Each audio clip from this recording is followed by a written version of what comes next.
ନମସ୍କାର। ସକାଳର ବଡ଼ ଖବର, ସକାଳର ଲାଟେଷ୍ଟ ଅପଡେଟ୍।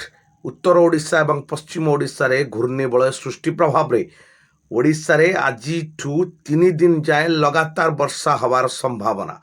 କେବଳ ବର୍ଷା ନୁହେଁ, କୁଆପଥର ସହିତ ପବନ ହେବାର ମଧ୍ୟ ସମ୍ଭାବନା ଅଛି। ଏବଂ ଯଦି ଦେଖିବା 24ଟି ଜିଲ୍ଲାକୁ ଅରେଞ୍ଜ ୱାର୍ଣ୍ଣିଂ ଜାରି ହୋଇଛି।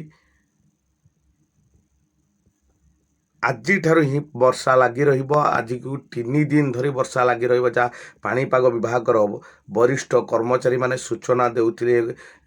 ଯେହେତୁ ପଶ୍ଚିମ ଓଡ଼ିଶା ଏବଂ ଉତ୍ତର ଓଡ଼ିଶାରେ ଲଘୁଚାପ ଜନିତ ଘୂର୍ଣ୍ଣିବଳୟ ସୃଷ୍ଟି ହୋଇଛି, ଏହା ପ୍ରଭାବରେ 3 ଦିନରେ କେବଳ ବର୍ଷା ହେବାର ସମ୍ଭାବନା ନାହିଁ, ବର୍ଷା ସହିତ କୁଆପଥର ମାଡ଼ ହେବାର ସମ୍ଭାବନା ଅଛି ଏବଂ ହାଲକା ହାଲକା ପବନ ମଧ୍ୟ ବହିବାର ସମ୍ଭାବନା ଅଛି। ତେଣୁ ଆଜିଠାରୁ ହିଁ 24ଟି ଜିଲ୍ଲାକୁ ଅରେଞ୍ଜ ୱାର୍ଣ୍ଣିଂ ଜାରି ରହିଛି। ତା ଭିତରେ କଟକ ରହିଛି ଏବଂ ଖୋର୍ଦ୍ଧା ରହିଛି, ପୁରୀ ରହିଛି, ଏମିତି 24ଟି ଜିଲ୍ଲା ସଂଲଗ୍ନ ରହିଛି। ଯାହା ସକାଳର ବଡ଼ ଖବର, ସକାଳର ଲାଟେଷ୍ଟ ଅପଡେଟ୍ ଆସୁଛି। ବଡ଼ ଧରଣର ବର୍ଷା ସହିତ କୁଆପଥର ଛେଚିବ। ଯାହା ସକାଳର ବଡ଼ ଅପଡେଟ୍, ଲାଟେଷ୍ଟ ଅପଡେଟ୍।